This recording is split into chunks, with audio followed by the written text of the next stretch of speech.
After having successfully applied for the University of Miami exchange programs, you are about to embark on an extraordinary journey. A journey that I have embarked myself on in 2019. In this video, I would like to answer some of the most pressing questions and give you a little overview of what it's like to live and study here in Miami. Before we start, I need to address two disclaimers though. First of all, this video won't cover any of the University of Miami application processes, as those can strongly depend on your own home institution.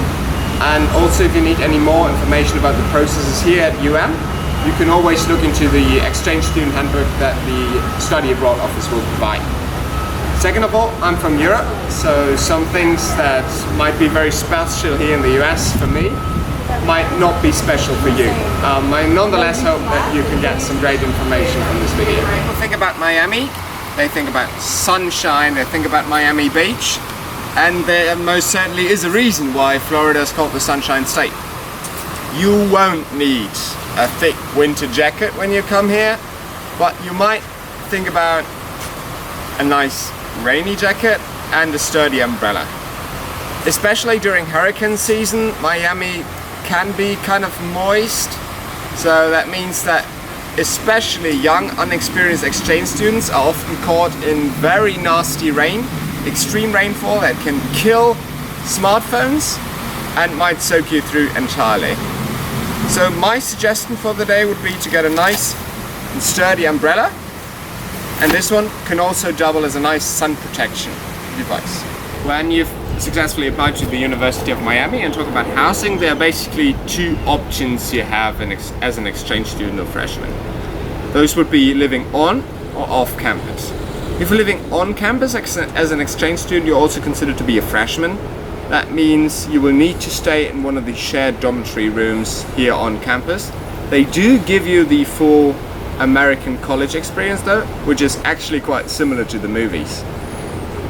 Living on campus is generally considered to be the safest and most convenient option, but there can also be great alternatives found off campus.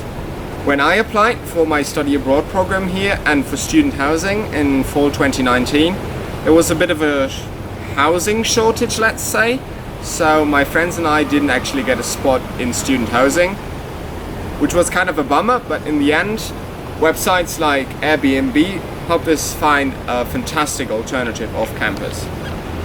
Those shortages in student housing should be resolved at least by August 2020, when this fantastic new student village opens. One more thing you need to know about off-campus housing as well is, if you're looking into an alternative, please make sure that you are informed about your neighborhood, because not all parts of Miami are created equally.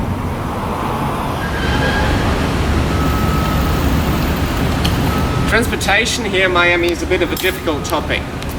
That's because the real urban development here in Miami took place during the 50s and 60s, when cars already were around. That's why most of Miami is designed to fit cars. This means you can get around Miami best in a car. However, having your own car might be unattainable for you as an exchange student. So there are two options for you if you want to travel longer distances. The first one would be public transport, buses and the tram. And the second one would be Uber and Lyft. The problem here in Miami is, in contrast to many European cities for example, public transportation isn't very good. For some places it's very hard to get there by public transport, and it might even take you some hours. So a very good alternative is to rely on ride-sharing services like Uber or Lyft. This is something you should consider though when you plan your budget for your stay in Miami. Considering short distances, walking isn't really an option here in Miami. In many cases, they don't really have any sidewalks that you can walk on, so getting a bike is actually one of the best options. The University of Miami Police Department has some great bike auctions where they auction off bikes that have been left on campus. You can get some great bikes for a reasonable price there, and your money that you pay for the bikes will actually be donated to charity. I got my bike there, and what I really suggest is getting one of those helmets, because Miami drivers really suck at driving.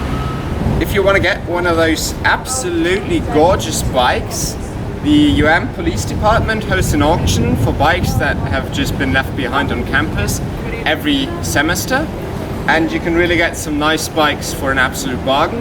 The proceeds of those auctions will be donated to charity, so absolutely no regrets. And if you register your bike with the University of Miami Police Department, you will even get one of those beautiful free locks for safety as well. When it comes to meal plans, there are several different versions available, and depending on how many times a day you want to eat, you can choose either one of those. If you have a meal plan, you will be able to dine in one of those fantastic dining halls and choose whatever food you like from one of those fantastic places. If you live off campus though, and you decide not to get a meal plan, which you absolutely could, but you decide to cook, then there are several grocery stores around campus, but they tend to be a bit on the pricey side.